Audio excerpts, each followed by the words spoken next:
ஷாலும் கர்த்தருடைய நாமம் மகிமைப்படுவதாக. கர்த்தருக்குள் பிரியமானவர்களே, வேத வசனம் இப்படியாக சொல்லுகிறது: காலையிலே உன் விதையை விதை, மாலையிலே உன் கையை நிகழவிடாதே. பிரசங்கி 11:6. கர்த்தருக்குள் பிரியமானவர்களே, ஒரு விவசாயியை குறித்து நாம் நன்கு அறிந்தவர்களாக இருக்கிறோம். ஒரு வயல் நிலத்தில் ஒரு விவசாயி அதில் விதையை விதைப்பதற்கு முன்பதாக அந்த நிலத்தை பண்படுத்தி விதையை விதைத்து பாதுகாத்து வேலி அடைத்து அதற்கு தேவையான நல்ல நீரோட்டமான ஒரு நிலையை ஏற்படுத்தி அதனுடைய விதையினுடைய அந்த முடிவு காலம், அறுவடை காலத்தை அவன் அழகாய் பார்த்து அது சரியான நேரத்தில் அறுவடை செய்து ஆசீர்வாதத்தை அவன் பெற்றுக்கொள்ளுகிறான். அப்போ இந்த ஒரு விதை விதைக்கப்படும் நாளிலிருந்து அறுவடை வரைக்கும் அந்த விவசாயி அந்த நிலத்திற்கு அந்த விதைக்கு செய்ய வேண்டிய காரியத்தை அவன் கவனமாய் செய்தால் ஒழிய ஆசீர்வாதத்தை பெற்றுக்கொள்ள முடியாது.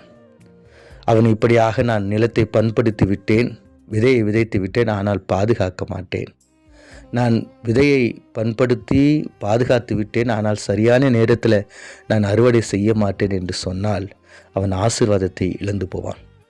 ஆம் பிரியமானவர்களே, தேவ பிள்ளைகளாக இருக்கிற நீங்களும் நானும் நம்முடைய ஆவிக்குரிய வாழ்க்கையில் தேவனோடு கூட இணைந்து இருக்கிற இந்த வாழ்க்கையில் நான் காலையில் நன்றாக ஜெபிக்கிறேன், ஆனால் வேதத்தை வாசிக்க மாட்டேன். நான் வேதத்தை வாசிக்கிறேன், ஆனால் ஜெபிக்க மாட்டேன். நான் இது ரெண்டையும் பண்ணுவேன், ஆனால் நான் பரிசுத்தமாக இருக்க மாட்டேன், ஒழுங்காக இருக்க மாட்டேன், சாட்சி உள்ளவனாக இருக்க மாட்டேன், கர்த்தருக்கு நான் கீழ்ப்படிய மாட்டேன்.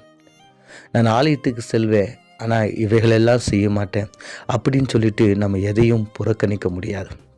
தேவனுடைய பிள்ளைகளாக இருக்கிற நீங்களும் நானும் நம்முடைய வாழ்க்கையில், குடும்பத்தில், சரீரத்தில் நாம் ஆசீர்வாதத்தையும் பெரிய அறுவடையை நாம் பார்க்க வேண்டும் என்றால் எல்லா நிலைகளையும் உண்மையும் உத்தமமாக எல்லா நிலைகளையும் நாம் கடைபிடிக்கிறவர்களாய் நாம் இருக்க வேண்டும். ஆம் பிரியமானவர்களே, வேதத்தை வாசிக்க வேண்டும், ஜெபிக்க வேண்டும், சாட்சியாக இருக்க வேண்டும், தேவன் என்னுடைய சத்தத்தை கேட்க வேண்டும், தேவனுக்கு பிரியமான ஒரு வாழ்க்கையை நாம் வாழ வேண்டும்.